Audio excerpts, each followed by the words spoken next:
மன்னாரில் கனியம்மன் அகழ்விற்காக நிலத்தை இழந்தவர்கள் மன்னார் பொது அமைப்புகளின் ஒன்றியத்துடன் தொடர்பு கொள்ளுமாறு அவ்வொன்றியத்தின் தலைவர் எஸ் சிவகரன் வேண்டுகோள் விடுத்துள்ளார்.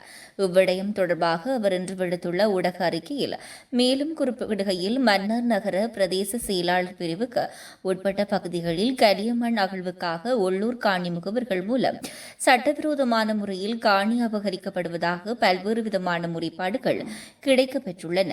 சில குழுக்கள் அரசியல் செல்வாக்கை பயன்படுத்தியும் அதிகாரத்தை உபயோகித்தும் சாதாரண மக்களின் காணிகளை அபகரித்து வருவதாக குற்றம் சாட்டுகின்றனர். அத்துடன் பயன்படுத்தப்படாத நிலங்களுக்கு ஆட்சி உறுதிகளையும் எழுதுவதாகவும் கூறுகின்றனர்.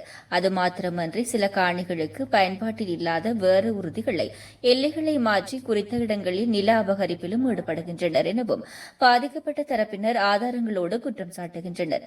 இதில் இவ்வாறு முறைகேடான உறுதி பத்திரம் தயாரிப்புகளை சில சட்டத்தரணிகள் மேற்கொள்வதாகவும் பாதிக்கப்பட்ட தரப்பினர் கவலை தெரிவிக்கின்றனர்.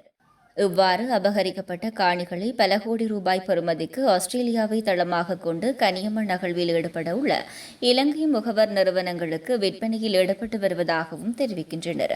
ஆகவே சமூகத்தில் பொறுப்பு வாய்ந்த சட்டத்திறனிகள் சாமானிய மக்களின் இருப்பு உரிமையாகிய நிலத்தை இவ்வாறான மோசடி கும்பலுக்கு ஆதரவாக செயல்படுவது என்பது மிகவும் வேதனைக்குரிய விடயம். ஆகவே இவ்வாறு பாதிக்கப்பட்டிருக்கின்ற மக்கள் எங்களோடு தொடர்பு கொள்ளுமாறு கேட்டுக்கொள்கின்றோம். இந்த மோசடி கும்பலுக்கு எதிராக சட்ட நடவடிக்கை எடுப்பதற்குரிய வேலைகளில் ஈடுபட்டு வருகின்றோம். ஆகவே நில அபகரிப்பாளர்களுக்கு அஞ்சாமல் முன்வருமாறு தங்களுக்கு வேண்டுகோள் விடுக்கின்றோம் எனவும் அந்த அறிக்கையில் தெரிவிக்கப்பட்டுள்ளது.